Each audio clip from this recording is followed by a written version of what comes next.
गुरुर्ब्रह्मा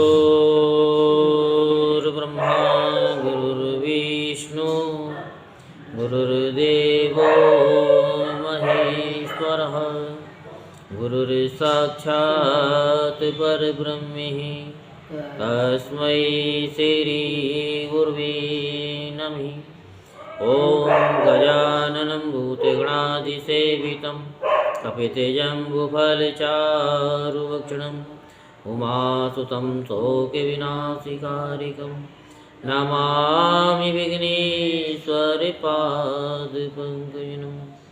सच्चिदानन्दरूपाय विश्वोत्पत्त्यादिहेतवे तापत्रे विनाशाय श्रीकृष्णाय वयं नमः। बोलो वृंदावन बिहारी लाल की जय, बोलो बांके बिहारी लाल की जय। आज हम आपको श्रीमद् भागवत महापुराण में दंतवक्त्र और विदुरथ का उद्धार तथा तीर्थ यात्रा में बलराम जी के हाथ से सूत जी का वध की कथा आपको विस्तार पूर्वक सुनाएंगे। तो आप सभी मन को एकाग्र करते हुए पूरी कथा को श्रवण करें और धर्म लाभ प्राप्त करें। अपने जीवन में सभी कष्टों को दूर करने के लिए आपको प्रतिदिन भागवत की कथा सुननी चाहिए। श्री सुखदेव जी कहते हैं, परीक्षित, शिशुपाल, साल्व और पौंड्रक के मारे जाने पर उनकी मित्रता का ऋण चुकाने के लिए मूर्ख दंतवक्त्र अकेला ही पैदल युद्ध भूमि में आधमका। वह क्रोध के मारे आग बबूला हो रहा था। यानी शस्त्र के नाम पर उसके हाथ में एकमात्र गदा थी, परंतु परीक्षित लोगों ने देखा वह इतना शक्तिशाली है कि उसके पैरों की धमक से पृथ्वी हिल रही है। भगवान श्री कृष्ण ने जब उसे इस प्रकार आते देखा तब झटपट हाथ में गदा लेकर वे रथ से कूद पड़े। फिर जैसे समुद्र के तट की भूमि उसके ज्वार भाटे को आगे बढ़ने से रोक देती है, वैसे ही उन्होंने उसे रोक दिया। घमंड के नशे में चोर करुष नरेश दंतवक्त्र ने गदा तानकर भगवान श्री कृष्ण से कहा, बड़े सौभाग्य और आनंद की बात है कि आज तो मेरी आंखों के सामने आ पड़े हो। श्री कृष्ण, तुम मेरे मामा के लड़के हो, इसलिए तुम्हें मारना तो नहीं चाहिए, परंतु एक तो तुमने मेरे मित्रों को मार डाला है और दूसरे मुझे भी मारना चाहते हो। इसलिए मतिमंद, आज मैं तुम्हें अपनी वज्र कर्कश गदा से चूर चूर कर डालूंगा। मूर्ख, वैसे तो तुम मेरे संबंधी हो और फिर भी हो शत्रु ही, जैसे अपने ही शरीर में रहने वाला कोई रोग हो। मैं अपने मित्रों से बड़ा प्रेम करता हूँ, उनका मुझ पर ऋण है। अब तुम्हें मारकर ही मैं उनके ऋण से ऋण हो सकता हूँ।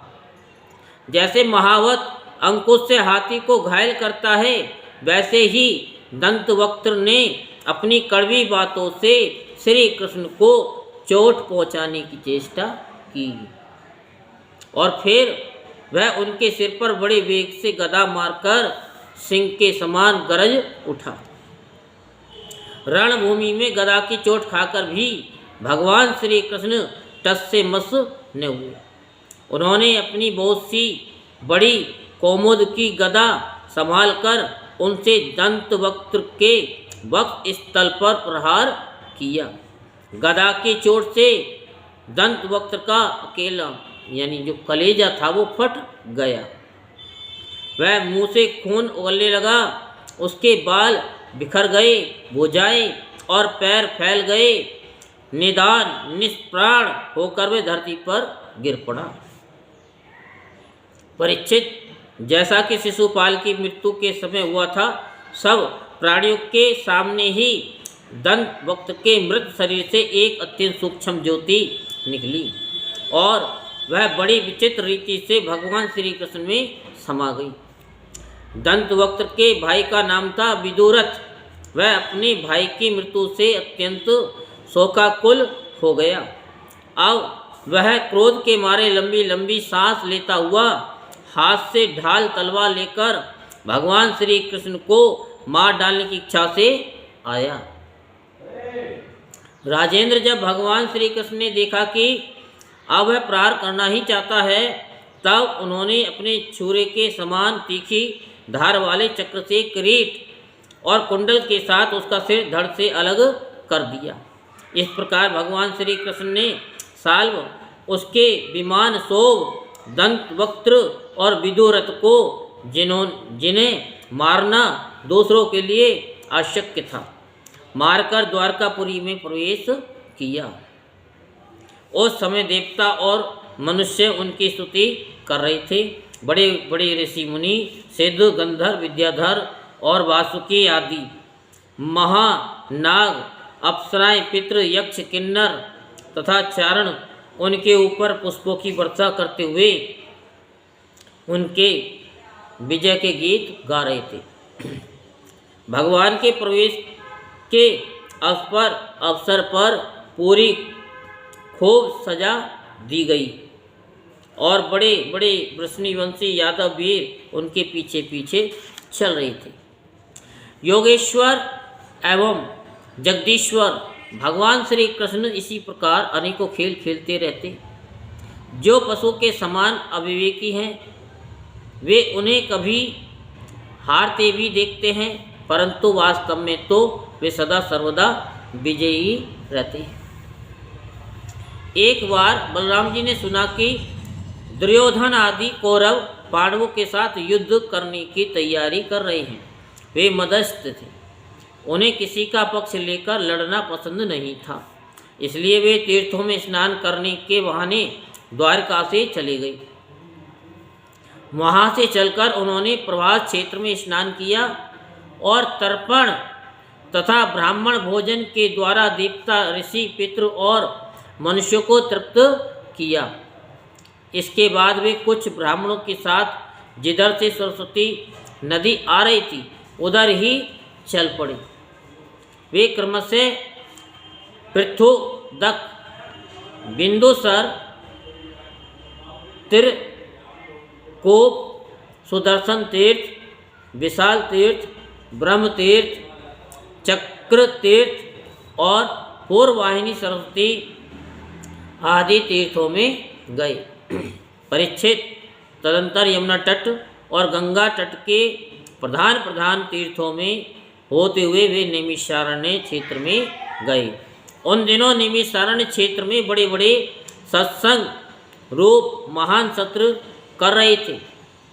दीर्घ काल तक सत्संग सत्र का नियम लेकर बैठे हुए ऋषियों ने बलराम जी को आया देख अपने अपने आसनों से उठकर उनका स्वागत सत्कार किया और यथा योग्य प्रणाम आशीर्वाद करके उनकी पूजा की।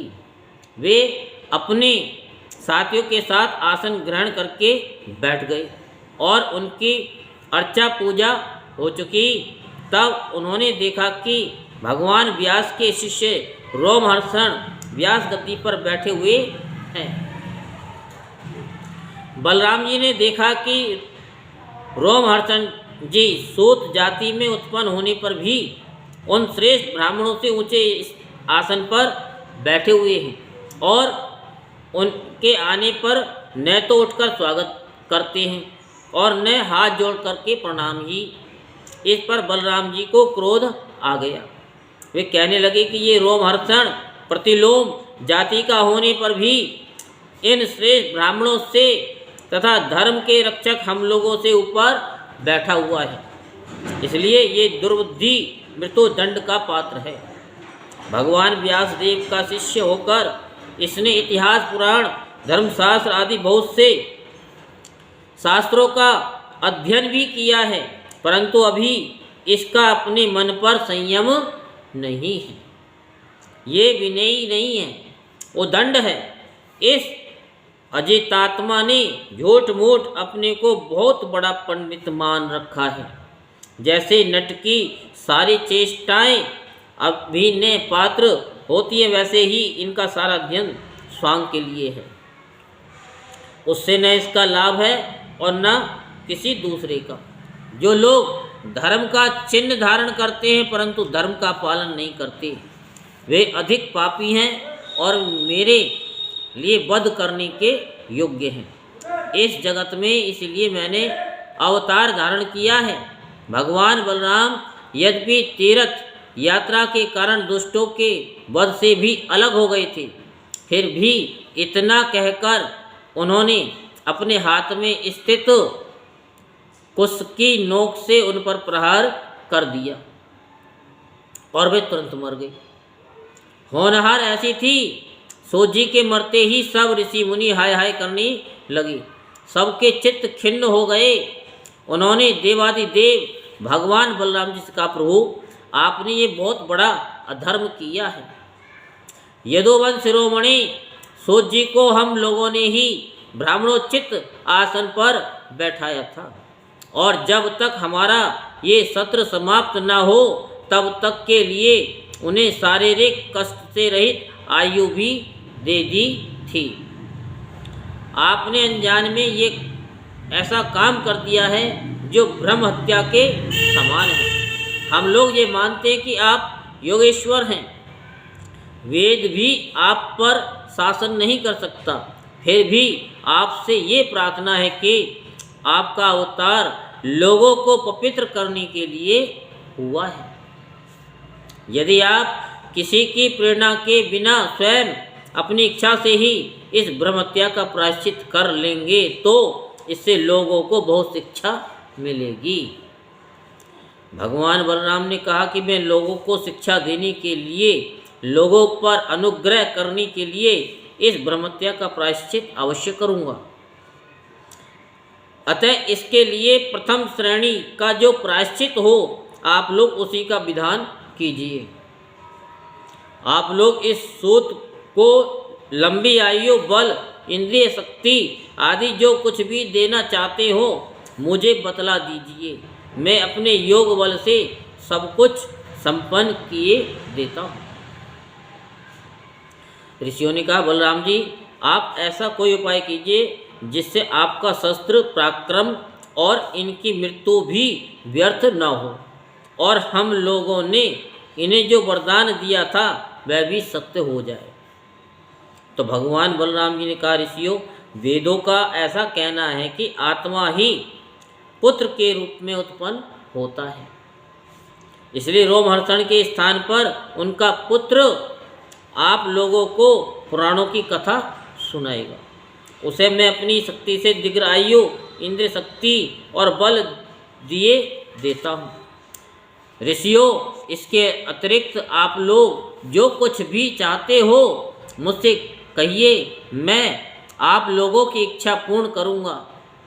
अनजान में मुझसे जो अपराध हो गया है उसका प्रायश्चित भी आप लोग सोच समझकर बतलाइए, क्योंकि आप लोग इस विषय के विद्वान हैं। ऋषियों ने कहा कि बलराम जी, इलवल का पुत्र बल नाम का एक भयंकर दानव है। वह प्रत्येक पर यहाँ पर आ पहुँचता है और हमारे इस शत्रु को दूषित कर देता है।